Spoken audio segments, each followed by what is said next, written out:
Before I started my YouTube channel 11 years ago, I used to do a TV gig. Yes, it was called Crank It Up. Here's one of my old shirts. Don't make fun of the name. I did that on CBS TV for a couple of decades, and people are always saying, Scotty, whatever happened to those old videos you did? Well, I dug around in my messy garage and found a bunch of these old videos. So here's some old school Scotty.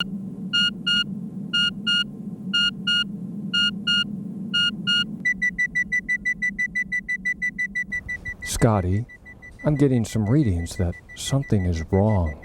Well, Hal, let's check it out. Now, your car's computer may not do everything that Hal does, but if it malfunctions, you may end up walking.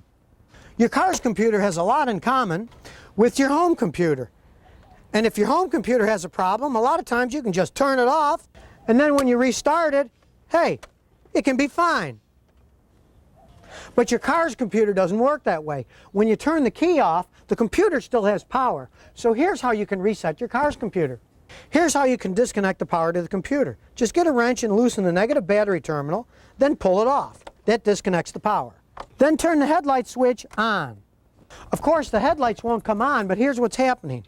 There's capacitors in some of these computers, and that will drain all the electricity out of them, so they'll go back to their original format. You should wait 4 or 5 minutes so all the electricity's drained. Then just get the negative terminal and bolt it back on.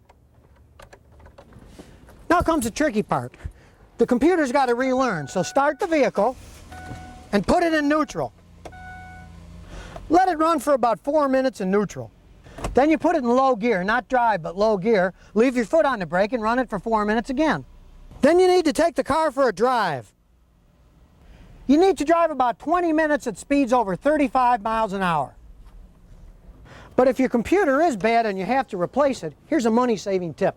It used to be that you could only go to a dealer to get a late model computer replaced, because they were the only ones that could reprogram the new style computers. But now there's companies like Cardone that sell already programmed computers that you can plug right into your vehicle. So if your computer's giving you a hard time, open the pod bay doors, Hal. I'm sorry, Dave. I'm afraid I can't do that. Now you know what to do if your computer is acting up. This is Scotty Kilmer helping you crank it up. So if you never want to miss another one of my new car repair videos, remember to ring that bell.